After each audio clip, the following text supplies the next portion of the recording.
Bonjour Booktube, je suis vraiment trop contente de vous retrouver sur cette chaîne YouTube.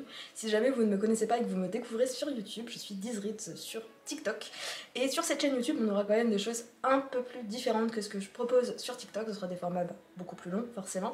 Et surtout, ce seront essentiellement des essais littéraires, c'est-à-dire des essais sur l'histoire littéraire, sur des anecdotes, etc. Et donc voilà pour cette introduction et commençons tout de suite avec cette vidéo sur la préciosité. Pourquoi peut-on dire que la préciosité du XVIIe siècle avec Madame de Sévigné est-elle une construction purement misogyne? On connaît avant tout la préciosité pour la pièce de Molière Les Précieuses ridicules, qui se moque assez ouvertement des précieuses, il faut dire. Mais concrètement, la préciosité, c'est quoi? On va d'abord revenir aux sources de la préciosité pour analyser en quoi l'image qu'on s'en est faite, en quoi la construction qui en a découlé est en fait quelque chose de totalement misogyne et en quoi la préciosité peut être considérée comme le premier mouvement féministe concerté, en quelque sorte.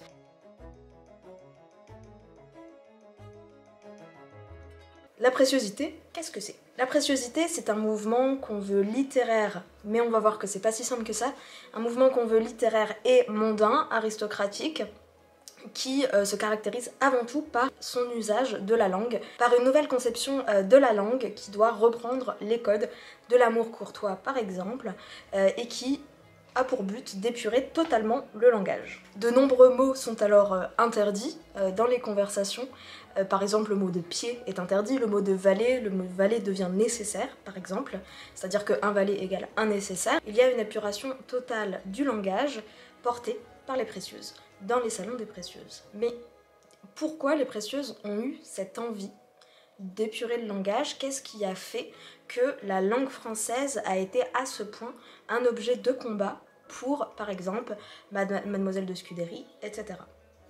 Et bien la préciosité, ça naît dans les salons au tout début du XVIIe siècle, en 1622 à Rambouillet, et plus tard, à partir des années 1650, après la guerre civile en France, c'est-à-dire après la Fronde, chez Mademoiselle de Scudéry et dans des salons, notamment celui de Madame de Sévigné. À partir de 1622, donc, on se retrouve à l'hôtel de Rambouillet qui est juste à côté de la cour d'Henri IV. Ce sont des femmes essentiellement qui se retrouvent dans des salons pour discuter littérature et entretenir des discussions totalement mondaines. Mais il faut dire que cette volonté d'épurer la langue et cette volonté de s'éloigner de la cour d'Henri IV ne naît pas de nulle part, et c'est peut-être à partir de là qu'on peut considérer que la préciosité est un des premiers mouvements féministes, bien que sa construction soit essentiellement misogyne. Un des premiers mouvements féministes dans la mesure où Henri IV arrive au pouvoir à partir de la fin du XVIe siècle, construit véritablement Paris comme une capitale culturelle, comme une capitale littéraire à partir du début du XVIIe siècle.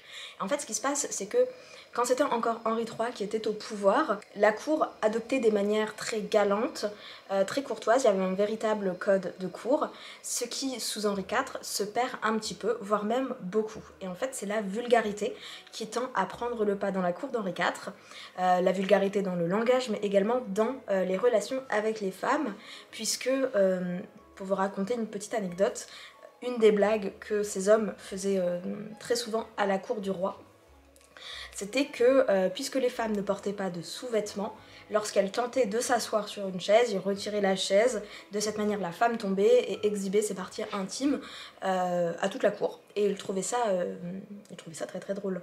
Et donc les femmes ont eu marre de cette vulgarité, elles se sont donc rassemblées petit à petit dans des salons, l'hôtel de Rambouillet en premier en 1622, pour justement revendiquer une autre relation à l'homme, revendiquer d'autres relations homme-femme et revendiquer une forme de galanterie, d'amour courtois qui détonnait totalement avec ce qui se passait à ce moment-là à la cour d'Henri IV. Mais la raison pour laquelle on peut dire que c'est un mouvement féministe ne tient pas que de ça. Bon, évidemment, le terme de féministe est totalement anachronique, on s'entend, mais vous allez voir qu'il y a quand même des revendications qui sont assez subversives pour leur temps, puisque les femmes qui se réunissent donc à partir de 1622 à Rambouillet, puis à partir des années 1650 chez Mademoiselle de Scudéry ou alors Mademoiselle de Sévigné, ont des revendications qui sont très très fortes, notamment vis-à-vis de l'indépendance des femmes, indépendance notamment financière, et également, par exemple, elles refusaient de se marier juste pour se marier par convention sociale, parce que le rôle d'une femme était avant tout d'être la femme d'eux, Et donc elles refusent cela, elles mettent en avant des mariages par amour, et ça c'était quelque chose de totalement subversif à l'époque. Elles essayent également d'acquérir leur propre place en littérature, dans les arts et dans les sciences, et ça aussi c'était assez subversif à l'époque.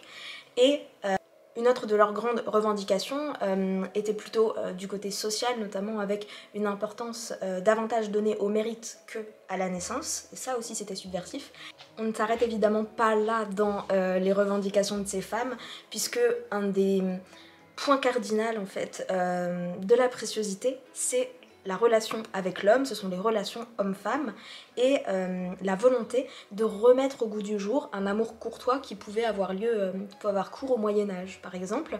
Et donc en fait elle trouve que les relations homme-femme sont beaucoup trop charnelles, que les relations homme-femme sont beaucoup trop vulgaires, et donc elle, ce qu'elle souhaite mettre en avant, c'est une sorte d'amour un peu platonique, sans relation charnelle, et de ce fait qui donne toute sa place à la femme dans la relation, c'est-à-dire qu'elle n'est pas seulement là pour le côté charnel de la relation, mais il y a un véritable échange entre les deux.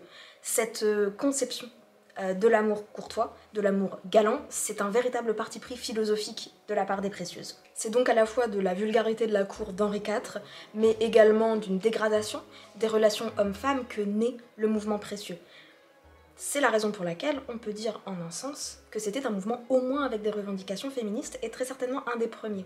Mais il ne faut pas lui donner l'ampleur qu'on peut lui donner à présent en disant que c'était un grand mouvement littéraire du XVIIe siècle, puisqu'en réalité il y a à peu près, on peut compter une soixantaine de femmes tout au plus à la cour qui étaient qualifiées de précieuses, dont Madame de Lafayette, Madame de Sévigné, Mademoiselle de Scudéry, Mademoiselle de Maintenon, qui deviendra la maîtresse du roi. Et la préciosité en tant que mouvement littéraire est en réalité une construction purement misogyne à deux niveaux. Tout d'abord au niveau des contemporains, des précieuses, et ensuite au XIXe siècle.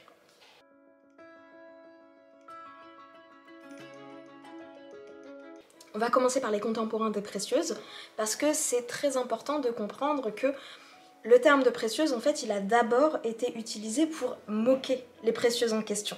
Elles se le sont réappropriées ensuite, encore que, mais c'était à l'origine juste une manière de se moquer d'elles. Et il y a 2 ou 3 grandes personnalités qui ont popularisé le terme de précieuse et qui ont popularisé les moqueries envers ces femmes. Nous avons tout d'abord Molière, avec sa pièce des précieuses ridicules, Monsieur de Sure également, et Monsieur de Saumaise. La création de la pièce de Molière des précieuses ridicules, ça intervient dans les années 1650-60, et c'est ça qui est assez drôle, c'est le plus grand succès théâtral, le plus grand succès littéraire que Paris n'ait jamais connu. Et c'est d'ailleurs une des pièces qui va contribuer à populariser Molière. Et c'est assez drôle que ce soit une pièce qui se moque assez ouvertement de la place des femmes dans l'espace littéraire, qui soit le plus grand succès de l'auteur, du dramaturge qu'on considère désormais comme un des plus grands dramaturges français, dont on parle de langue de Molière. Allô, petit garçon! Faut-il toujours vous répéter les choses? Voyez-vous pas qu'il faut le surcroît d'un fauteuil? Mon Dieu, ma chère, que ton père a la forme enfoncée dans la matière. Et que son intelligence est épaisse. Votre complaisance pousse un peu trop avant la libéralité de ses louanges. Et nous n'avons garde, ma cousine et moi, de donner de notre sérieux dans le doux de votre flatteur.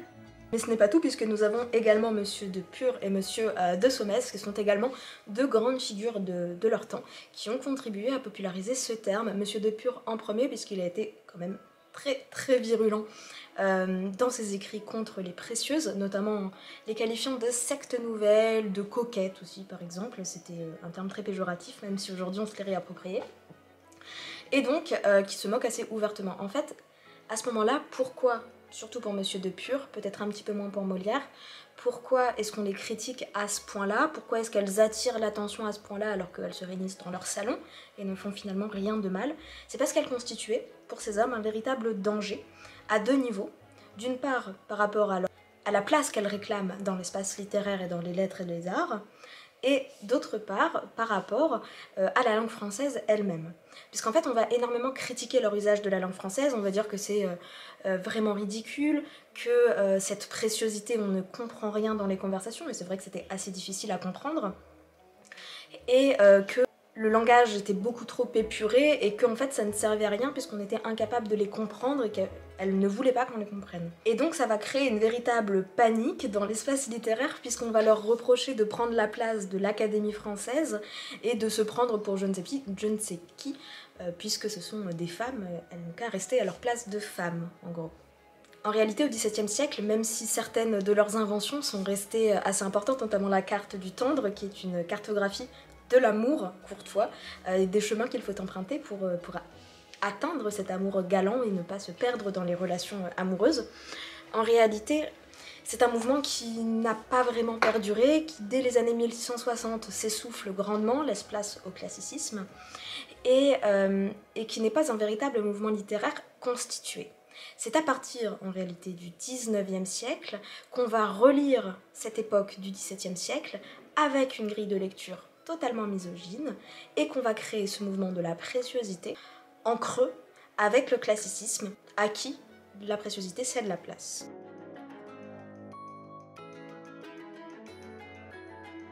Qu'est-ce qui se passe au XIXe siècle? Au XIXe siècle, on a vraiment une relecture de l'histoire passée, de l'histoire de France, et cette relecture est misogyne un peu à tous les points de vue, pour toutes les périodes de l'histoire en réalité. Quand les historiens du XIXe siècle vont réinterpréter le classicisme du XVIIe siècle, ils vont créer une grille de lecture qui veut que le classicisme, ce soit ces grands hommes, tels que Racine par exemple, qui soient donc les plus grandes œuvres littéraires jamais écrites en France, en creux qui s'analyse avec les œuvres des précieuses, notamment par exemple Clélie, sont considérées comme des œuvres uniquement de femmes qui ne valent pas le coup. Et donc l'historiographie littéraire du XVIIe siècle va construire ces deux mouvements un peu dos à dos, en opposition, et donc va commencer à analyser le classicisme français comme le grand mouvement littéraire français par excellence, le grand siècle des auteurs, avec des auteurs comme Racine par exemple, qui sont analysés comme ce que la langue française a fait de mieux. Et donc en creux de cette analyse, nous avons les précieuses que le XIXe siècle va analyser comme des œuvres de femmes qui n'ont pas grand intérêt, qui sont incompréhensibles, qui sont sentimentales au possible, et uniquement écrites par des femmes ou par des hommes jugés efféminés. C'est ça qui est assez drôle aussi. Mais le XIXe siècle, et c'est ça qui est super intéressant, ne prend pas en compte tout ce que la préciosité a pu léguer au classicisme. Parce que, en réalité, que ce soit dans la stylistique ou dans le langage, le classicisme doit une grande majorité à la préciosité qui a lieu juste avant. C'est-à-dire que cette nouvelle utilisation peu à peu du langage et de la stylistique ne vient pas de nulle part, et la préciosité a largement contribué à insuffler ce nouvel élan, à insuffler ce nouveau langage dans le classicisme. Et donc, le XIXe siècle a beau les constituer dos à dos, de dire que le grand siècle des auteurs c'est celui du classicisme et que la préciosité c'est un peu un truc de bonne femme, en réalité, le classicisme doit énormément à la préciosité, d'où une nouvelle lecture misogyne de ce mouvement littéraire.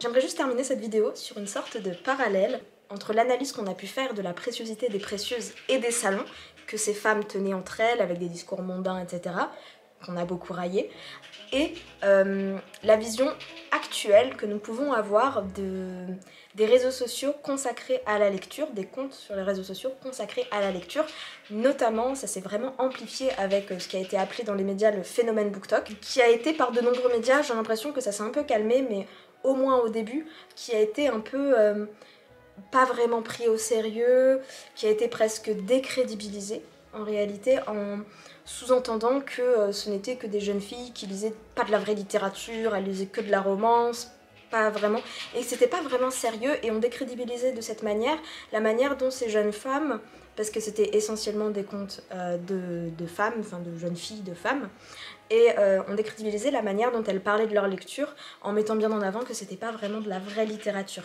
Et j'ai un peu l'impression qu'on retrouve ce même phénomène qu'on a pu retrouver chez les précieuses et leurs salons du XVIIe siècle.